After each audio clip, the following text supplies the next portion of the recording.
कस्तुराबाई गणित आश्रमशाळा तावखेडा सार्वत्रिक निवडणूक 2023 विद्यार्थ्यांना प्रत्यक्ष निवडणूक प्रक्रिया कशी हे समजावं याच्यासाठी प्रात्यक्षिक म्हणून प्रत्यक्ष निवडणूक ज्या पद्धतीने होते त्याच पद्धतीने विद्यार्थ्यांना सर्वप्रथम जसं आपण निवडणुका जाहीर करणं तशा निवडणुका आम्ही जाहीर केल्या।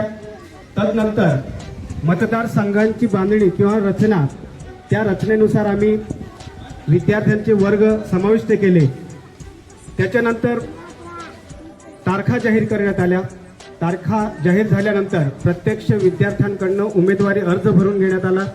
तदनंतर अर्जासोबत आपण एक डिपॉझिट म्हणून 21 रुपये त्यांच्याकडून जमा करण्यात आली। त्याच्यानंतर त्यांना माघारीचा वेळ देण्यात आला। त्याच्यात एक विद्यार्थी प्रत्यक्ष उमेदवार आमचे 8 होते। गटात निवडणुका होणार आहेत, गट अ आणि गट ब।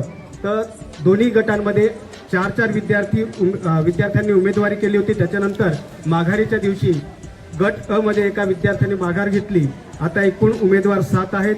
त्याच्यात गट अ मध्ये 3 आणि गट ब मध्ये 4 असे उमेदवार आहेत। त्या उमेदवारांना निवडणुकीसाठी चिन्ह वाटप करण्यात आलं। चिन्ह वाटप केल्यानंतर त्यांना प्रचारासाठी वेळ देण्यात आला। आचारसंहिता नेमून देण्यात आली।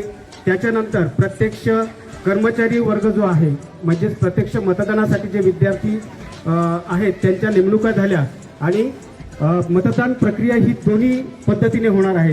जी आपली जुनी पद्धत आहे त्या जुन्या पद्धतीनुसार ही होणार आहे आणि ईव्हीएम मशीनद्वारे सुद्धा ही निवडणूक प्रक्रिया विद्यार्थ्यांना समजावी म्हणून एक आपण सॉफ्टवेअर डाउनलोड केलं आणि त्याच्यात उमेदवारांची नावं वगैरे सर्व ईव्हीएम मशीनची ओळख व्हावी यासाठी 3ही मशीन आपण प्रत्यक्ष विद्यार्थ्यांना दाखवणार आहोत। कंट्रोल युनिट, बॅलेट युनिट आणि ईव्हीपॅट या तिन्ही गोष्टी विद्यार्थ्यांना प्रत्यक्ष दिसाव्यात याच्यासाठी आपण पूर्ण तयारी झालेली आहे। विद्यार्थी सुद्धा उत्साहाने मतदान करण्यासाठी उभे आहेत। प्रक्रिया सुरळीत सुव्यवस्थित पार पडावी याच्यासाठी आमचे पोलीस कर्मचारी इयत्ता 9वी पिंटू केकड्या पावरा, रमेश मगन पवारा छत्री, विष्णू गोंधळ पावरा दिशा, राकेश कैलास पावरा पतंग, कविता घनश्याम पावरा जीएम मालसे पावरा शिट्टे। सुरळीत पार आजच्या प्रत्यक्ष दोन्ही पद्धतीने मतदान होईल। मतपेटीमध्ये आहे आणि ईव्हीएम मोबाईल आपण इथे ठेवणार आहोत आणि दोन्ही पद्धतीने मतदान होणार आहे। इथे आहे उमेदवारांना दिलेले चिन्ह त्यांचे नाव मतपत्रिका 3 आपण मोबाईलमध्ये डाउनलोड केलेला आहे। उमेदवारांची नावं आहेत।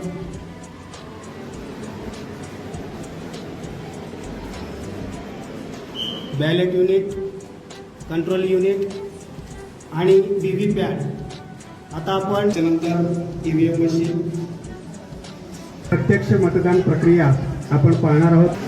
त्याच्यानंतर मतदान अधिकारी क्रमांक 2 यांच्याकडे, त्याच्यानंतर मतदान अधिकारी क्रमांक 3 आणि बॅलेट देताना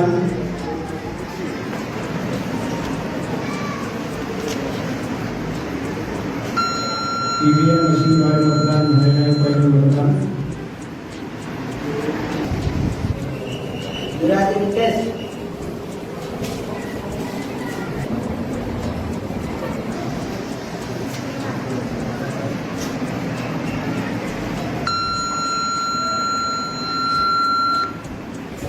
मतदान यादीनुसार स्त्री पुरुष विद्यार्थी आणि विद्यार्थिनी हे मतदार आहेत। यादीनुसार त्यांचे प्रतिनिधी आहेत। राधा साहुल